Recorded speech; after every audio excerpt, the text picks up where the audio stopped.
everyone for being here tonight. My name is Melissa Malat. I'm the Executive Director of Citizens for a Healthy Bay, and thank you for being here. In recognition that we are on Puyallup Tribe territory, I'd like to invite Connie McLeod from the Puyallup Tribe up here.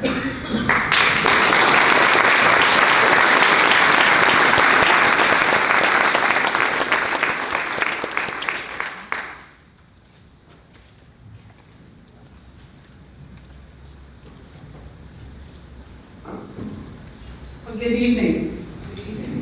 My name is Sue Pikel, Cedar Moon woman. I'm a member of the Puyallup Tribe. I'm a Puyallup tribal elder. I'm the culture director for the Puyallup Tribe. I received this phone call this morning inviting me here, and I was on my way to the Chehalis Reservation. My mother is Chehalis. I'm enrolled here at Puyallup, but I was going home. I was telling somebody else a little bit later. I'm going home. I get to drive by where my grandmother's house was. I get to drive by my aunt's house, drive by our family cemetery, and go down the road to the community center on Cecina Road, which is my family name.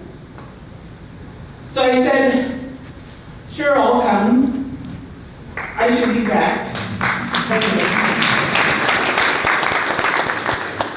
I should be back in time. So I just came from a first salmon ceremony at Chehalis. Our Puyallup people just completed our first salmon ceremony on Tuesday. And I wasn't feeling well yesterday, and I was supposed to be in Canada yesterday, and I didn't go. So I had the day free because nobody knew I was still home. Except for whoever called me. But our people share these ceremonies to give back and to always say thank you. Our salmon, our deer, our elk, our plants, our berries. At one time, we all could communicate, the human beings, the salmon, the deer, plants, and berries. We could communicate back and forth. And there was a time when there was a great hardship for all of our people. Food was scarce. Our forests were being destroyed by fire and damage. So our people were told to go to the forest and gather the skeletons of the cedar tree, and to gather the skeletons of the deer. And what came from there was what's called the Samahal game, bone gaming. And it's not a game. It's a spiritual challenge, back and forth, testing your spiritual gifts and strengths. And so on one side was the salmon, the deer, the plants, and the berries. On the other side was the human beings. So with the deer, they had two pieces. One was marked and the other was unmarked. And the challenge was to guess which hand held the marked bone. And so with the cedar tree, they made 11 sticks and a kick stick. And the challenge then was whoever won, you would give the other side a stick. And the human beings won. I'm making this story very short. The human beings won. And with the winning in that spiritual challenge, the human beings were also always to remember to follow those natural laws,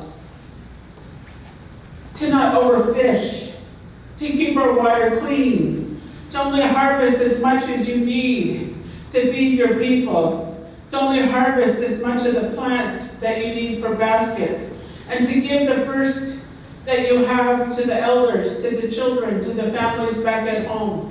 You shared with everyone before you shared with for yourself. So that first salmon ceremony today, we all receive a piece of that first salmon that was sacrificed itself to become our spiritual food and the gift to the people, so that we always remember our salmon and that our salmon will always return home. 20 years ago, the Macaw people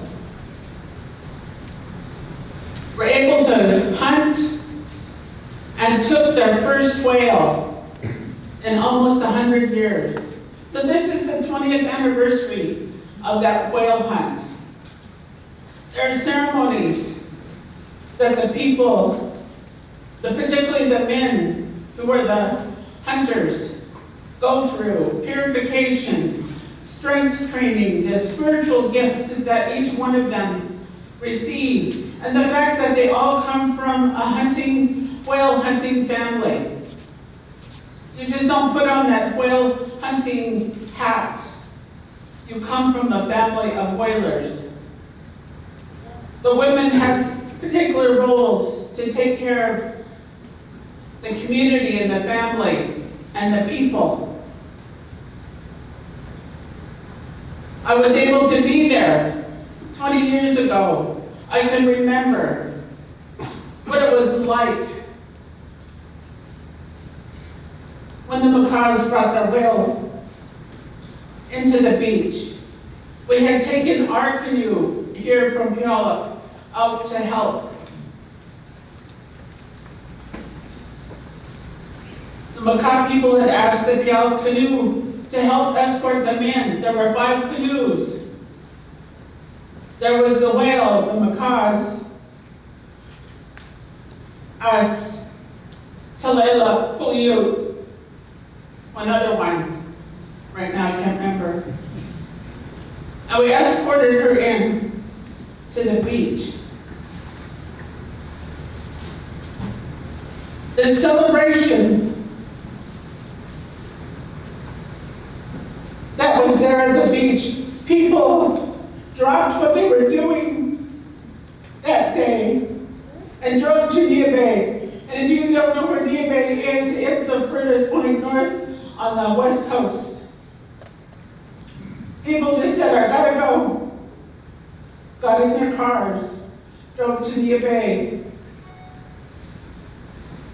When that whale came ashore, she was welcomed, she was sang to, she was greeted,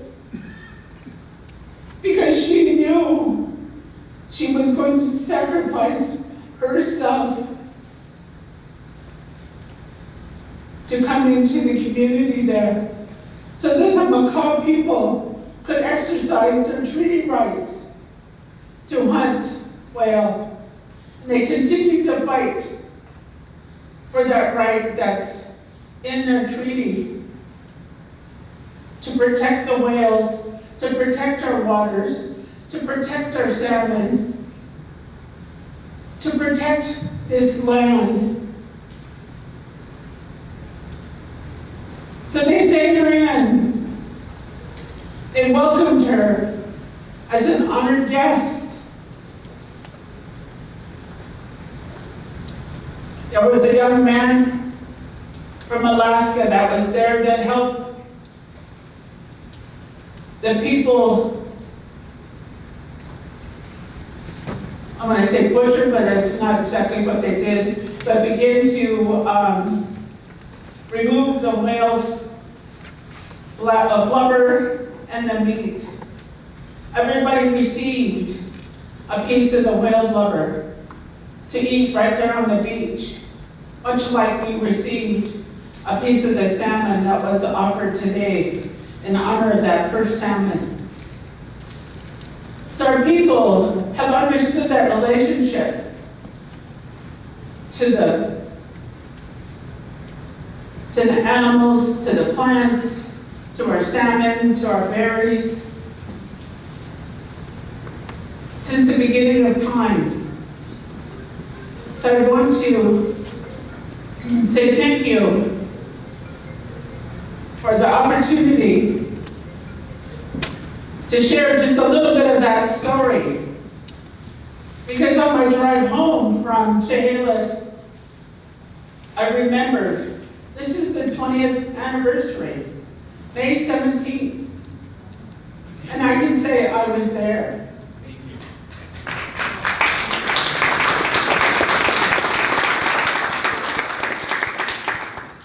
So our people here have the same memory of this land, memory of the villages that were along the waterways, our largest villages that were along the waterways here. We have that memory. We have the memory of this land, this water. So I just want to say a brief prayer, thanking those ancestors, thanking the Sapas and the Kayas, the grandmothers and the grandfathers of this land, and of all of the people that have traveled through here, their footsteps,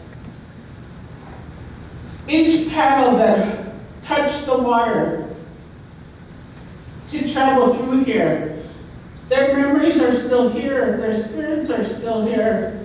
So I want to thank the ancestors for allowing us to be here, for allowing us to understand and to grow in that understanding of our relationship with the world around us and the responsibility that we have to care for this land, this water, the animals, the salmon, the deer, our plants, our medicine, our berries, so that we continue to say thank you, to make our offerings, to give our gratitude for this life, the life of the water, the life of our animals, to always remember to say thank you so that in the future generations, our children will know of these ceremonies that we've done for thousands of years.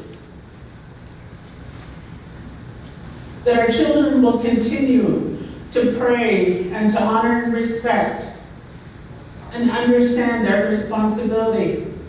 So I thank all of you for being here today, all my relations, all my CIO. Thank you.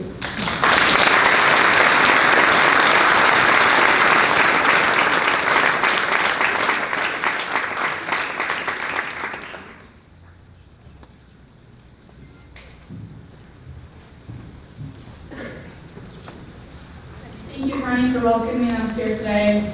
It's so humbling to hear about the history of the Creole tribe of this land and how hard they've sacrificed for their treaty rights.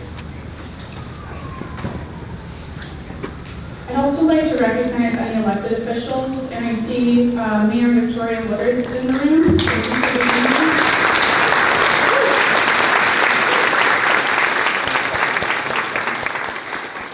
Are there any other electeds in the room?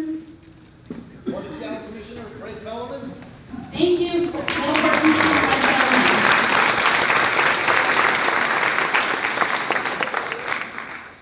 So here's what's going on tonight. We have Ken Delcom here to talk about his research on orcas, the threats they face, the urgency with which we must take action, and what we can do to save them. Then we'll have a transition period, and Jim Waddell will come up to talk about one of the most important and urgent steps that we must take to save the orcas. And then afterwards, we'll have a Q&A. We don't have everything mapped out according to a specific timeline, so we're going to go with the flow a little bit. I will be diligent in cutting people short if necessary.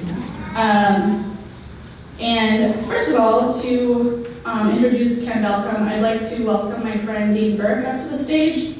Dean is one of Tacoma's incredible storytellers who inspires action with just amazing stories and setting a vision for the future. He's also, I think, one of the top 10 stand-up paddleboarders on the West Coast. I might have made that up, but it's close.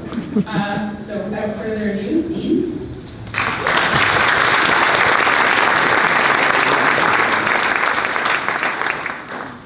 This is pretty cool. You know, everybody in this room bring something different to the story here. And that's what I love about this. And I'm excited tonight because I'm here to learn something like I hope you guys are. Ken Balcom, who's going to be talking to us about whale research. Ken's been researching whales for 60 years.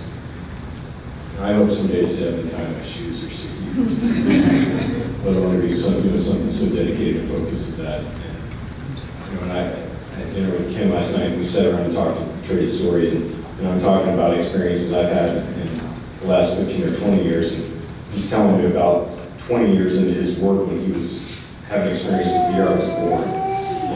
And that's pretty cool. I mean, he's a wealth of knowledge. It's a deep well here. I've been inspired by Ken's work in the Center for Whale Research for a long time. He's here in the Northwest. He's local to us.